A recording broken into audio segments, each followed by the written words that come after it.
Jamaican students take shelter. Parents and guardians are worried as Russia wage war in Ukraine.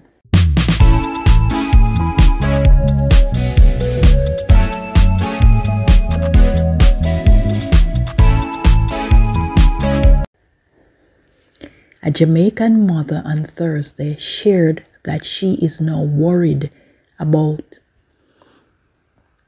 after hearing explosions during a phone call with her 20-year-old daughter who is studying medicine in the Ukraine. Her anxiety was made even worse by the fact that the line went dead during the call just after 10 p.m. Jamaican time. The concerned mother told the Jamaica Observer that her daughter and two friends, all graduates of the Convent of Mercy Academy, Alpha, last gave her an update when they arrived at a bunker after midnight Jamaica time on Thursday. She haven't heard from them since. Currently underground at the metro, most of the Jamaican students are underground. While they are underground, we cannot get in contact with them because there are no signal down there. They would have to go to the front of the metro to text us that they are okay and safe, she said, slowly in between deep breath. But once they get back into the metro, they cannot get a signal, so it's a waiting game to hear from them each time. They seem calm, and even though they seem calm, I know they are worried. They are just trying to be safe as possible for now, added the mother who asked not to be named. For the past hour, we don't get back any information from them. I'm just praying to God for the safe return home of my child and the rest of the kids, the woman said.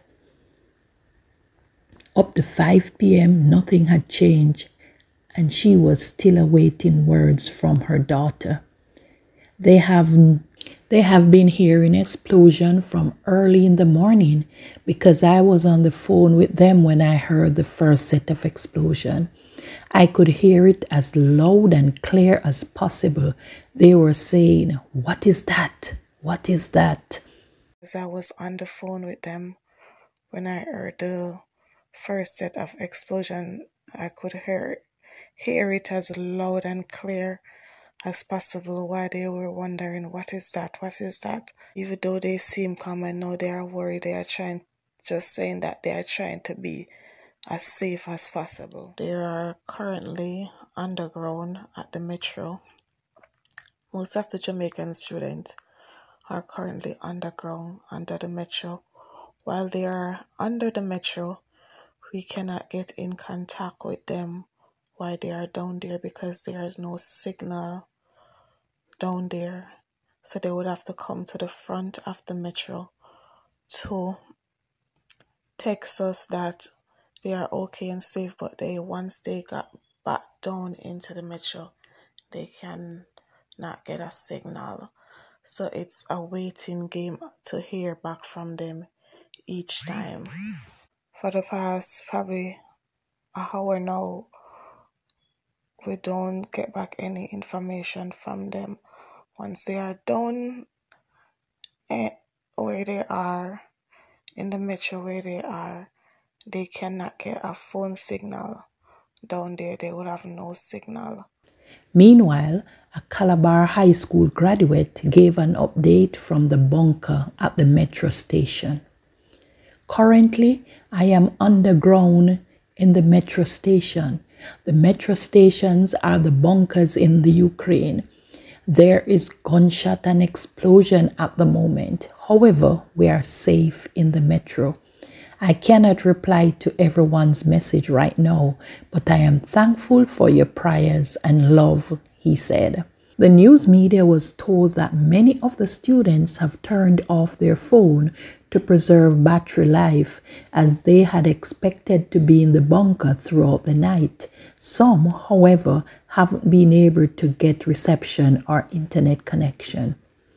Nicole Sr. last spoke to her 21-year-old niece, a medical student, on Thursday morning. We spoke this morning, but she has turned off her phone to preserve her battery life.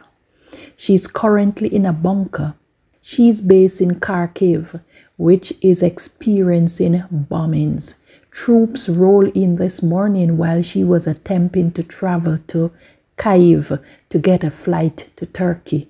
But she said a plane was shut down at the airport, so the plan was shelved.